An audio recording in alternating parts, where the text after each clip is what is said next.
galletas con chips de chocolate, cómo prepararlas y entender bien lo que pasa tras cada ingrediente y tras cada técnica. Haremos varios procesos y explicaremos el porqué de cada resultado. Todo eso y mucho más en este video. Soy Heinz Butt y esto es Ciencia y Cocina. Sabemos que estas galletas son una de las más consumidas y más populares a nivel mundial. Y existen muchas versiones y muchas recetas. Y claramente todas van a tener diferentes resultados dependiendo de tus gustos. Y sobre todo, lo que estemos buscando. Y confieso que es una de mis galletas favoritas. Y cuando buscamos prepararlas y analizamos la receta, claramente nos encontramos con varias versiones. Y sobre todo, en cuanto a los ingredientes y en el resultado que querramos al final. Dependiendo de textura, crujiente, crocante, dorado, hay muchas alternativas que podemos hacer. La idea de este video es hacer esta receta base que considero que es bastante especial y después entenderemos y haremos varios cambios para comprender el fundamento de cada ingrediente y sobre todo comprender bien el porqué de sus técnicas. Entonces veamos la receta y lo más importante, vamos a fundamentar cada ingrediente. La receta que vamos a utilizar la encuentras aquí abajo en la descripción. Y si empezamos a comprender los ingredientes, vamos a notar que tenemos bastantes que son altos en materia grasa y pocos ingredientes que son de bajo contenido de acuoso, ya que la poca agua que hay en la receta es esencial, sobre todo para lograr su textura. Así es que de este listado de ingredientes vamos a comprender el porqué y su función principal en cada caso. Tenemos la mantequilla, que es el aporte graso y esencial, lo que va a dar mucho sabor a la receta, y sobre todo nos va a aportar proteínas que van a influir en el color. Y recordando que en promedio es un 80% grasa y 20% agua, y esa poca agua va a ser esencial para unir bien los otros ingredientes de la receta. Después los azúcares, tenemos azúcar blanca y azúcar rubia. El azúcar va a caramelizar en el horno y nos va a aportar principalmente el color. Y en el caso de la azúcar rubia es curiosamente más ácida, o sea de un pH ácido, y también tiene mayor humedad, entonces va a influir en la humedad final de nuestra receta. El bicarbonato de sodio es el ingrediente fundamental para leudar la galleta y que crezca un poco más, pero además principalmente al ser alcalino nos va a acelerar la coloración y en este caso la glicación de la galleta. Pero para que funcione es importante que haya un ingrediente ácido, así la reacción va a neutralizar su sabor, porque si no va a quedar bastante amargo, podemos decir. Y en este caso el ingrediente con el cual reacciona es el azúcar rubia. Después la sal, importante para realzar el sabor de los ingredientes, así el sabor final de la galleta va a ser mucho mejor y también influye ligeramente en el color. En el caso de la vainilla, principalmente buscamos que nos aporte con su aroma. Los huevos son esenciales para aglomerar todos estos ingredientes y unirlos en la masa y nos aporta con el agua esencial para poder formar estas redes de gluten con la harina. Así es que es un ingrediente vital. Después las harinas y vamos a utilizar dos tipos. Tenemos harina bizcochera o harina floja, la cual nos va a unir todos los ingredientes, nos aporta la estructura y al ser de poca proteína nos va a mantener suavidad en la galleta. Y la harina panadera o harina fuerte significa que tiene más proteínas. Además de aglomerar y aportar con la estructura, con ese mayor contenido proteico nos va a aportar esa firmeza y nos va a permitir mantener una buena forma en la galleta, sobre todo después del horneado. Y por último, el chocolate. Claro, es importante como garnitura ya que le aporta todo ese sabor chocolatoso, pero además su materia grasa al momento de derretirse nos va a mantener esa estructura bastante más masticable y con humedad al centro de la galleta. Y con eso ya tenemos el fundamento de los ingredientes. Ahora vamos al paso a paso y a hacer esta galleta. Estas son las instrucciones a seguir. Ablandamos la mantequilla a temperatura ambiente y después mezclamos los ingredientes en la batidora junto con los azúcares, sal, bicarbonato y la vainilla. Batimos por 3 minutos hasta lograr una mezcla homogénea. Después añadimos los huevos y batimos por algunos segundos, hasta notemos que tengamos una masa bien homogénea. Después, importante, bajamos la velocidad al mínimo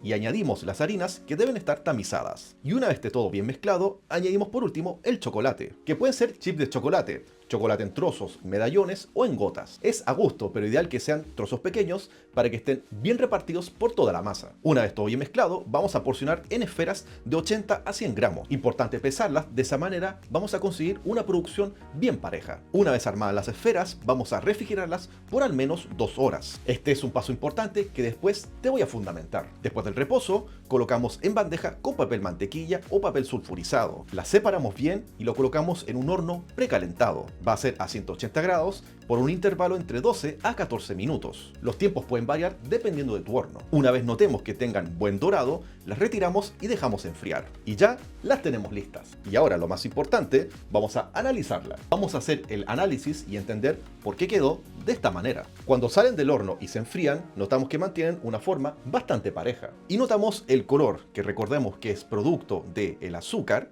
mezclado con un poco de azúcar rubia, y sobre todo la influencia del bicarbonato de sodio, que recordemos que el por ser alcalino nos va a acelerar la reacción de Maillard o la glicación. Después, al momento de partirla, notamos que los bordes se mantienen de un muy buen crujiente y al centro notamos esa humedad y vemos como en el centro, además de tener un buen levado, se nota que tiene una muy buena humedad, ya que entender según los estándares una galleta debe ser crujiente por fuera y húmeda y masticable al centro, y esa humedad que tenemos es una mezcla de grasas y poca agua presente, que el único ingrediente que va a absorber agua en este caso son las harinas, y además que por el porcentaje de azúcar rubia que tiene nos va a ayudar a retener la humedad por la propiedad de higroscopía de los azúcares. Y al momento de partirla notamos que tiene esa masticabilidad, o sea, esa mezcla entre suave, crujiente y sobre todo un masticar muy agradable en boca. Y eso es producto de las mezclas grasas que tenemos y el poco contenido acuoso. Y esa textura final que da es el porcentaje alto de proteínas que tenemos. Por un lado tenemos lo del huevo y lo otro es de la harina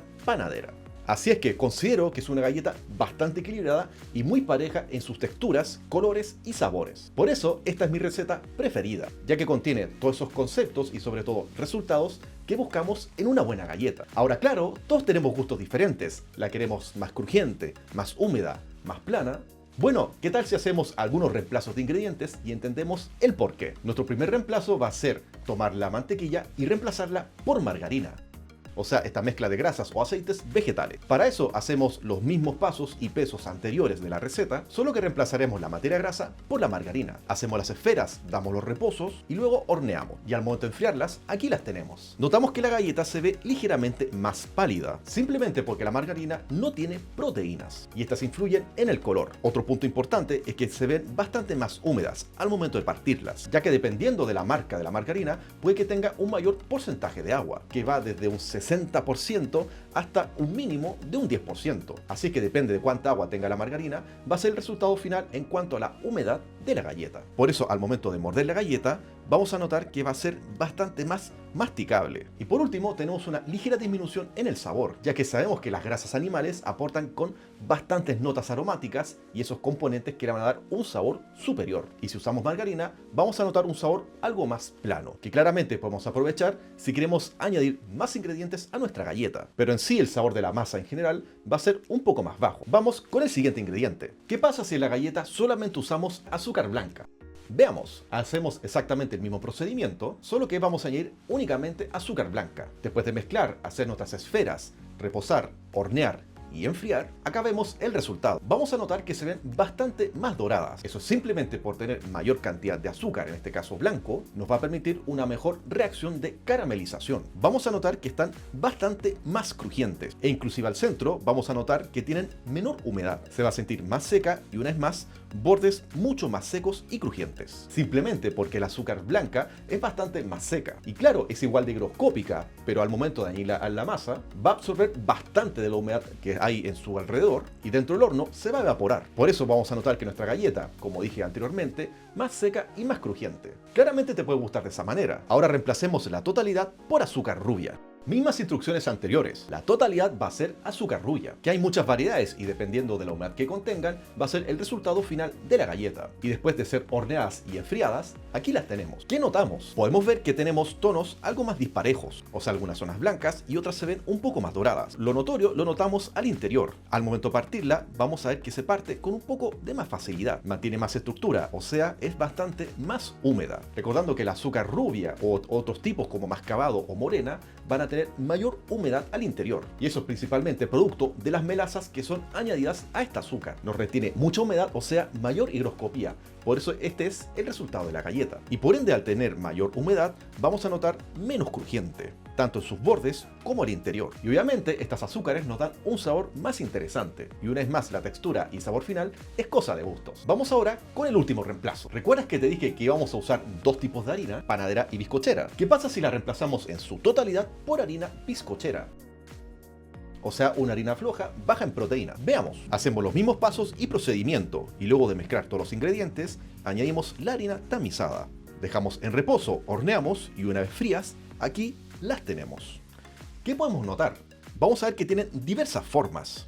Algunas se ven un poco más redondas y otro algo más disparejo. Esto es porque al tener menos proteínas va a reducir la absorción de agua, y al tener menos fuerza de estructura simplemente va a ocurrir que nuestra galleta se va a dispersar un poco más. ¿Te das cuenta cómo aumenta su diámetro? Además de, al momento de partirla, vamos a notar que tiene mayor suavidad, o sea, su masticabilidad va a ser algo más blanda. Igual es una muy buena galleta, pero claramente tenemos resultados diferentes al inicial que hemos hecho. Y con esto ya vimos lo que ocurre si reemplazamos algunos ingredientes. Y claramente existen muchísimas más alternativas. ¿Qué pasa si reemplazamos los huevos? ¿Otro tipo de harina? ¿Qué pasa si cambiamos las cantidades? Si quieres aprender eso, déjamelo en los comentarios. Cuéntame, ¿qué te ha parecido el video? ¿Has aprendido? Recuerda suscribirte y compartir este canal. Y no te olvides de activar las notificaciones. Sigamos. Pero ahora quiero mostrarte qué sucede si alteramos alguna de las técnicas de elaboración. Vamos a ver. Casi todas las recetas de repostería, pastelería van a indicar que hay que dejar reposando las masas, tanto de panadería como también de galleta. ¿Y por qué es importante? Bueno,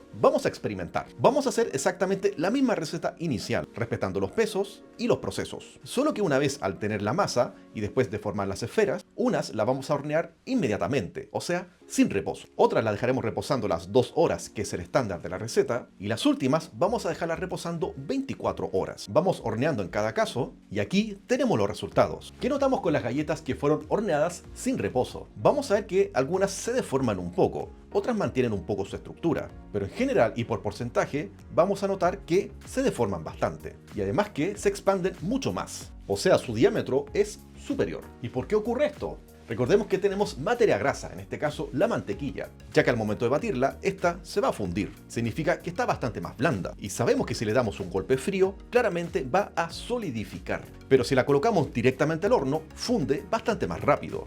Por eso se expande más la galleta. Además, como no la dejamos reposar, la harina no alcanza a hidratarse bien. Independiente que al mezclar la masa veamos que tenga una buena forma, la hidratación de la harina es bastante lenta. Entonces, si no le damos un buen reposo, al no hidratarse bien, no va a lograr formar enlaces suficientes que le van a dar estructura y fuerza a la masa, pero además por baja hidratación durante el horneado, la harina necesita gelatinizar, que son sus almidones. Por eso al tener menor hidratación, simplemente va a haber menor gelatinización y por eso va a quedar de estas formas, algo disparejas. Entonces ya sabes lo importante de dejar reposar las masas. Veamos la clásica de 2 horas. Aquí la tenemos y como la que te mostré al inicio, tiene una forma bastante pareja y los resultados que esperamos en cuanto a estructura y humedad. ¿Y qué sucede si la dejamos reposando más tiempo, en este caso 24 horas? Vamos a notar que en general tienen una mucha mejor forma e incluso son bastante más gruesas. Pero lo crujiente y lo húmedo al centro, lo masticable, siguen siendo bastante buenas, al igual que la anterior. Entonces este es un paso recomendado si queremos lograr un estándar de formas muy parejas en nuestras galletas. Entonces si queremos que sean un poco más gruesas y sobre todo pierdan menos su forma, esta es una técnica bastante recomendada. Y simplemente logramos este resultado debido a que, con el mayor tiempo de reposo, logramos una mejor hidratación de las harinas. Además que la materia grasa solidifica mucho más parejo, y todo esto influye que, al momento de entrar en el horno, la mantequilla se va a fundir algo más lento, y debido a la mejor hidratación de las harinas, lo que resulta en una mejor estructura. Entonces ahí tienes un buen fundamento para dar un buen reposo a nuestras masas. Después de todo este trabajo, aquí tenemos todas las variedades que hemos hecho. 8 tipos de galletas en 8 resultados diferentes. En general tienen mismos sabores, algunos ligeros cambios dependiendo del ingrediente, y sobre todo en cuanto a sus formas, texturas, tonos dorados, hemos logrado interesantes resultados. No significa que ninguna galleta sea la perfecta o sea la mejor, ya que recuerda, todos tenemos gustos diferentes, y sobre todo los clientes buscan diferentes experiencias. Así es que ahora con esta información que te he entregado, ya puedes fundamentar mejor tus procesos, y saber que si es necesario cambiar los ingredientes o tal vez los pasos de la técnica. Y con este conocimiento puedes lograr un resultado que va a ser excelente para ti. Y listo, hemos finalizado. Fueron muchas galletas y claramente un buen aprendizaje que te he entregado. Es interesante conocer el fundamento de los ingredientes y el porqué de cada técnica. Y todo este conocimiento es esencial para la gastronomía científica. Cuéntame qué te pareció el video. Déjame tus comentarios y tus sugerencias aquí abajo. Soy Heinz Butt y esto es Ciencia y Cocina. Y espero que hayas aprendido. Y no puedo ir sin probarla. Realmente me lo merezco.